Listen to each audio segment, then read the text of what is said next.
Chapter 34. A Voyage of Discovery. It would be altogether impossible for me to give any idea of the utter astonishment which overcame the Professor on making this extraordinary discovery.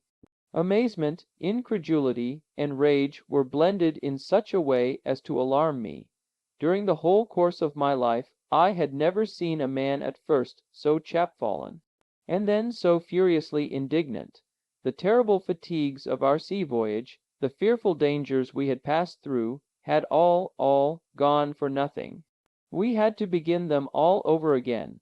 Instead of progressing, as we fondly expected, during a voyage of so many days, we had retreated. Every hour of our expedition on the raft had been so much lost time. Presently, however, the indomitable energy of my uncle overcame every other consideration. So he said, between his set teeth, "Fatality will play me these terrible tricks. The elements themselves conspire to overwhelm me with mortification. Air, fire, and water combine their united efforts to oppose my passage. Well, they shall see what the earnest will of a determined man can do. I will not yield. I will not retreat even 1 inch. And we shall see who shall triumph in this great contest, man or nature." Standing upright on a rock, irritated and menacing, Professor Hardwigg, like the ferocious Ajax, seemed to defy the fates. I, however, took upon myself to interfere, and to impose some sort of check upon such insensate enthusiasm. "Listen to me, Uncle," I said, in a firm but temperate tone of voice. "There must be some limit to ambition here below.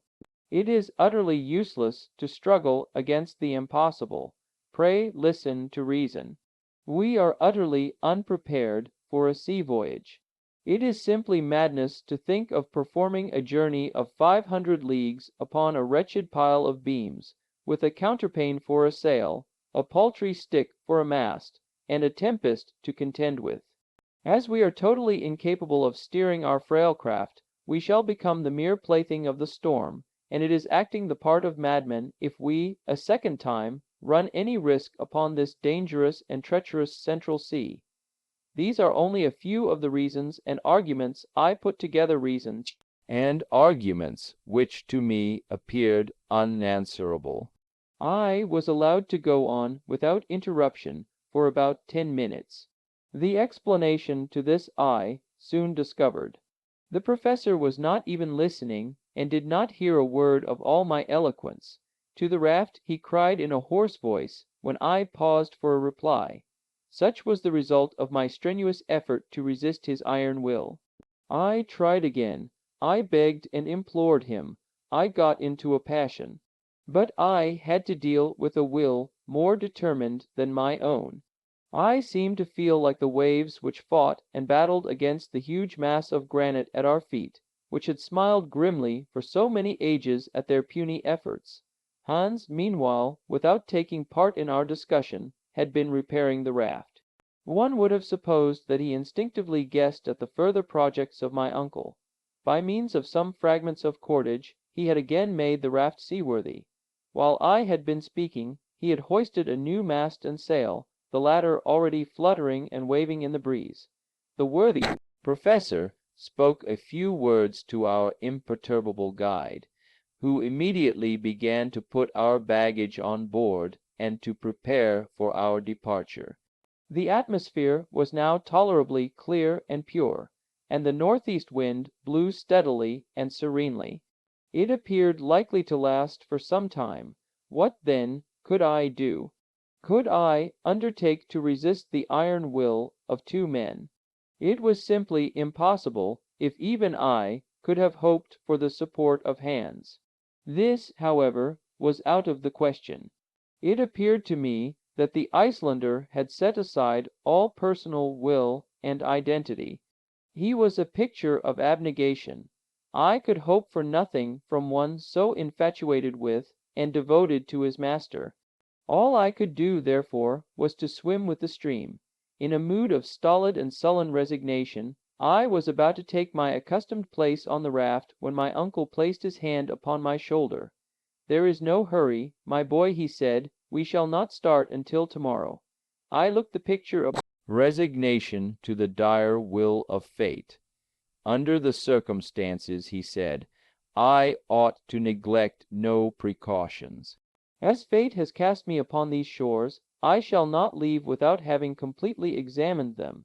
In order to understand this remark, I must explain that though we had been driven back to the northern shore, we had landed at a very different spot from that which had been our starting point. Port Gretchen must, we calculated, be very much to the westward. Nothing, therefore, was more natural and reasonable than that we should reconnoiter this new shore upon which we had so unexpectedly landed.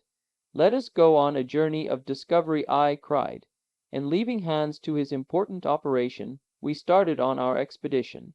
The distance between the foreshore at high water and the foot of the rocks was considerable. It would take about half an hour's walking to get from one to the other. As we trudged along, our feet crushed innumerable shells of every shape and size, once the dwelling place of animals of every period of creation. I particularly noticed some enormous shells, carapaces, turtle, and tortoise species, the diameter of which exceeded 15 feet. They had in past ages belonged to those gigantic glyptodons of the Pliocene period, of which the modern turtle is but a minute specimen.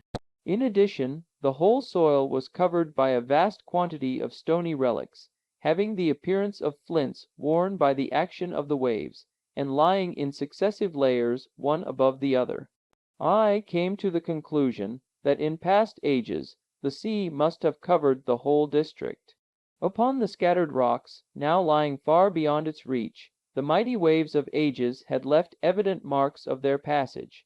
On reflection, this appeared to me partially to explain the existence of this remarkable ocean, 40 leagues below the surface of the earth's crust. According to my new, and perhaps fanciful, theory, this liquid mass must be gradually lost in the deep bowels of the earth. I had also no doubt that this mysterious sea was fed by infiltration of the ocean above, through imperceptible fissures. Nevertheless, it was impossible not to admit that these fissures must now be nearly choked up, for if not, the cavern, or rather the immense and stupendous reservoir, would have been completely filled in a short space of time. Perhaps even this water, having to contend against the accumulated subterraneous fires of the interior of the earth, had become partially vaporized. Hence the explanation of those heavy clouds suspended over our heads, and the superabundant display of that electricity which occasioned such terrible storms in this deep and cavernous sea. This lucid explanation of the phenomena we had witnessed appeared to me quite satisfactory. However great and mighty the marvels of nature may seem to us, they are always to be explained by physical reasons. Everything is subordinate to some great law of nature. It now appeared clear that we were walking upon a kind of sedimentary soil, formed like all the soils of that period, so frequent on the surface of the globe, by the subsidence of the waters. The professor, who was now in his element, carefully examined every rocky fissure. Let him only find an opening, and it directly became important to him to examine its depth. For a whole mile we followed the windings of the central sea, when suddenly an important change took place in the aspect of the soil.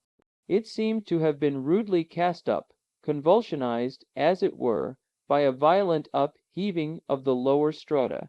In many places, hollows here and hillocks there attested great dislocations at some other period of the terrestrial mass.